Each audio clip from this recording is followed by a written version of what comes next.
सुनिए ना, प्रस्ताव सर्वसम्मति से पारित हुआ। प्रस्ताव सर्वसम्मत से स्वीकृत हुआ।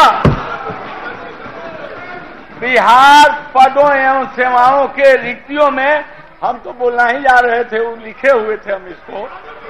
बिहार पदों एवं सेवाओं के रिक्तियों में आरक्षण अनुसूचित जातियों, अनुसूचित जनजातियों, अन्य पिछड़े वर्गों के लिए संशोधन विधेयक 2023 स्वीकृत हुआ।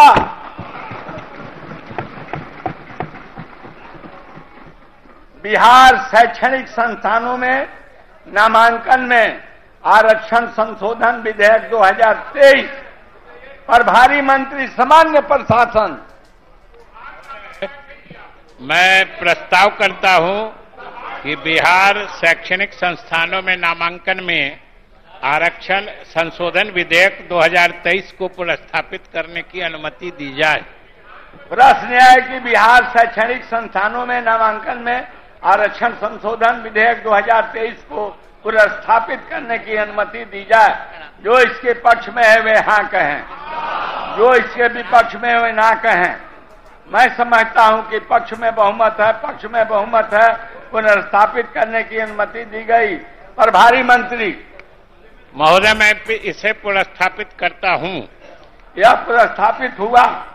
विचार का प्रस्ताव। प्रभारी मंत्री। मैं प्रस्ताव करता हूं कि बिहार शैक्षणिक संस्थानों में नामांकन में आरक्षण संशोधन विधेयक 2023 पर विचार हो। बिहार विधानसभा की प्रक्रिया तथा कार्य संचालन नियमावली के नियम 122(1) के तहत माननीय सदस्य श्री राघवेंद्र प्रताप सिंह जी एवं श्री प्रेम कुमार का विधेयक के सिद्धांत पर विमर्श का प्रस्ताव प्राप्त हुआ है। अतः सिद्धांत पर विमर्श होने के पश्चात विचार का प्रस्ताव लिया जाएगा। इसमें भी कोई प्रस्ताव मूव नहीं हुआ है। क्या का प्रस्ताव प्रश्न है कि बिहार शैक्षणिक संस्थानों में नामांकन में आरक्षण संशोधन विधेयक 2023 पर विचार हो। जो इसके पक्ष में वे हाँ कहें, जो इसके विपक्ष में है वे ना कहें। मैं समझता हूं कि पक्ष में बहुमत है, पक्ष में बहुमत है, प्रस्ताव स्वीकृत हुआ। प्रश्न यह है कि खंड 2 इस विधेयक का अंग बने। जो इसके पक्ष में वे हाँ कहें, जो इसके विपक्ष में वे ना कहें। मैं समझता हूं कि पक्ष में बहुमत है, पक्ष में बहुमत है, प्रस्ताव स्वीकृत हुआ। खंड 3 में कोई संशोधन नहीं है। प्रश्न है कि खंड 3 इस विधेयक का अंग बने। जो इसके पक्ष में वे हाँ कहें, जो इसके विपक्ष में वे ना कहें। मैं समझता हूं कि पक्ष में बहुमत है, पक्ष में बहुमत है, प्रस्ताव स्वीकृत हुआ। खंड 3 इस विधेयक का अंग बना। प्रश्न है कि खंड 1 इस विधेयक का अंग बने। जो इसके पक्ष में वे हाँ कहें, जो इसके विपक्ष में वे ना कहें। मैं समझता हूं कि पक्ष में बहुमत है, पक्ष में बहुमत है, प्रस्ताव स्वीकृत हुआ। खंड 1 इस विधेयक का अंग बना। प्रश्न है कि प्रस्तावना इस विधेयक का अंग बने। जो इसके पक्ष में वे हाँ कहें, जो इसके विपक्ष में वे ना कहें। मैं समझता हूं कि पक्ष में बहुमत है, पक्ष में बहुमत है, प्रस्ताव स्वीकृत हुआ। प्रस्तावना इस विधेयक का अंग बना। प्रश्न है कि नाम इस विधेयक का अंग बने। जो इसके पक्ष में वे हाँ कहें, जो इसके विपक्ष में वे ना कहें। मैं समझता हूं कि पक्ष में बहुमत है, पक्ष में बहुमत है, प्रस्ताव स्वीकृत हुआ। नाम इस विधेयक का अंग बना। स्वीकृति का प्रस्ताव। प्रभारी मंत्री। स्वीकृति का प्रस्ताव। प्रभारी मंत्री।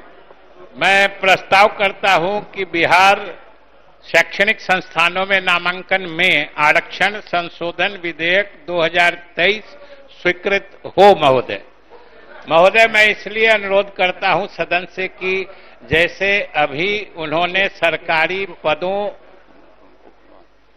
बोलना चाहते हैं कोई तो बोल दे दीजिए।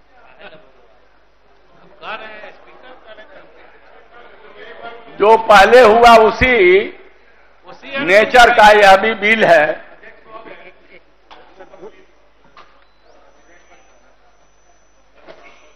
अनुमति हो तो। मैं चाहता हूं कि दो अच्छा बोल लीजिए।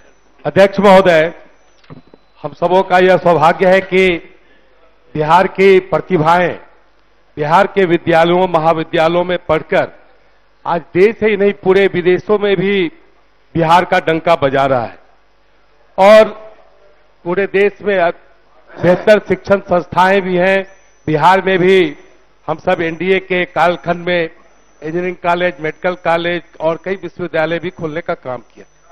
अगर बिहार के इंजीनियरिंग यूनिवर्सिटी और मेडिकल यूनिवर्सिटी या स्पोर्ट्स यूनिवर्सिटी भूल गए तुरंत। आप अपना बात बोलिए। हम लोग के एनडीए सरकार में खुला है। तारकिशोर बाबू माननीय सदस्य अपना बात। अध्यक्ष महोदय, हमें प्रसन्नता है कि इस तरह के आरक्षण से बिहार की जो खास करके ग्रामीण प्रतिभाएं हैं, जो उन्हें एक बहुत बड़ा उन्हें प्रमोशन मिलेगा और उससे बिहार की प्रतिभाएं अच्छे महाविद्यालयों में, अच्छे शैक्षणिक संस्थाओं में पढ़कर राज्य का, देश का नाम रोशन करेंगे और इसके लिए मैं साधुवाद देता हूं। बहुत बहुत धन्यवाद। माननीय पूर्व मुख्यमंत्री श्री जीतन राम मांझी जी, चूंकि यह भी सेम नेचर का ही बिल है। अध्यक्ष महोदय, सेम नेचर का तो है ही है, लेकिन जो व्यापकता होनी चाहिए वो व्यापकता यहाँ पर नहीं है। यहाँ सिर्फ नामांकन में बात आती है और वो सेवाओं में था, तो उस पर कुछ विशेष बातें हम कहना चाहते थे, लेकिन खैर आपका आदेश नहीं हुआ, नहीं बोले। इस पर आदेश हुआ है, हम बोलते हैं। इसमें कई एक पहलू है महोदय, उसको देखना चाहिए। हम आरक्षण दे दें, अभी सुधार कर दें, क्योंकि जनसंख्या की बात आई है। जो अभी गणना की गई है उस गणना पर तो हमको विश्वास नहीं है। वो गणना ठीक से हुआ ही नहीं है, लोग घर पर पहुंचे ही नहीं है, टेबल वर्क किया गया है। तो इसलिए उसके आधार पर अगर कुछ और करते हैं तो स्थिति वही होगी कि जिसको हक मिलना चाहिए उसको हक नहीं मिलता है। एक बात। और दूसरी बात मैं ये कहना चाहता हूं हुजूर कि आरक्षण आप दे दीजिए, लेकिन जब आरक्षण की बात आई थी, अंबेडकर साहब ने शुरू किया था तो कहा था कि 10 वर्ष में इसकी समीक्षा होनी चाहिए। क्या आज तक बिहार सरकार ने आरक्षण चाहे सेवाओं में हो या नामांकन में हो, कभी समीक्षा करने का कष्ट की है सरकार कि हाँ कितना हमने अभी तक दिया है, कितना आरक्षण है या नहीं है, ये सरकार सोची है? हमको मालूम है हुजूर, हमको मालूम है कि जहां तक गजेटेड एम्प्लॉइज के आरक्षण की बात जहां आती है और 1971 से रोस्टर नियम लागू है और अब तक 16% ही सही होना चाहिए था, लेकिन उनका आरक्षण अभी मात्र 3% है।